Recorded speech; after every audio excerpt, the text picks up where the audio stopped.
এনএনএসএ medical college এবং হাসপাতালে কর্মরত এক নার্সের অস্বাভাবিক মৃত্যু। বুধবার রাতে হাসপাতালের এইচডি ওয়ার্ডের 33 নম্বর ঘরের বাথরুম থেকে তাকে অচেতন অবস্থায় উদ্ধার করা হয়। তারপর চিকিৎসার জন্য নিয়ে যাওয়া হলে নার্সকে মৃত বলে ঘোষণা করেন চিকিৎসকেরা। কলকাতা পুলিশের অতিরিক্ত নগরপাল কুনার আগারওয়াল জানিয়েছেন, ঘটনা তদন্ত শুরু হয়েছে। আমরা সব দিক বিবেচনা করছি। পরিবার যেখানে চাইবে সেখানেই ময়না তদন্ত হবে। ফরেনসিক বিশেষজ্ঞ আসবে। আমরা পরিবারের সদস্যদের সঙ্গে কথা বলছি এবং ইতিমধ্যেই এই খবর পাওয়ার সঙ্গে সঙ্গেই হাসপাতালে পৌঁছে যান স্বাস্থ্যমন্ত্রী। অধ্যক্ষ এবং উপাধ্যক্ষের সঙ্গে কথা বলেন তিনি। পুলিশ সূত্রে যেমনটা জানা গিয়েছে, মৃত নার্সের বয়স 30 বছর।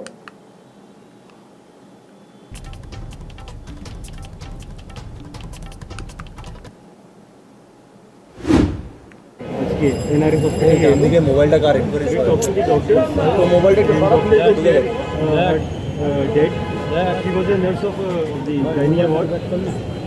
ये घटना रात्रि 10:30টার দিকে জানা গেছে। তো ইমিডিয়েটলি জাজ স্টেপস আছে, দ্য সিন অফ ক্রাইম আছে সেটা সিন করে দেওয়া হয়েছে এবং আর এখন পোস্টমর্টম করা হবে। বাকি যা ইনভেস্টিগেশন আছে অলরেডি আমাদের রেডি হোমিসাইড স্কোয়াড যারা আছে ওরা অলরেডি ঠিক আছে। কোথায় পোস্টমর্টম হবে সেটা কি ঠিক হয়েছে? সেটা এখন ঠিক হয়নি, ফ্যামিলি যেখানে চাই অ্যাকর্ডিংলি উইল বি প্রসেসিং। কোনো সুইসাইড নোট বা এরকম কিছু পাওয়া গেছে?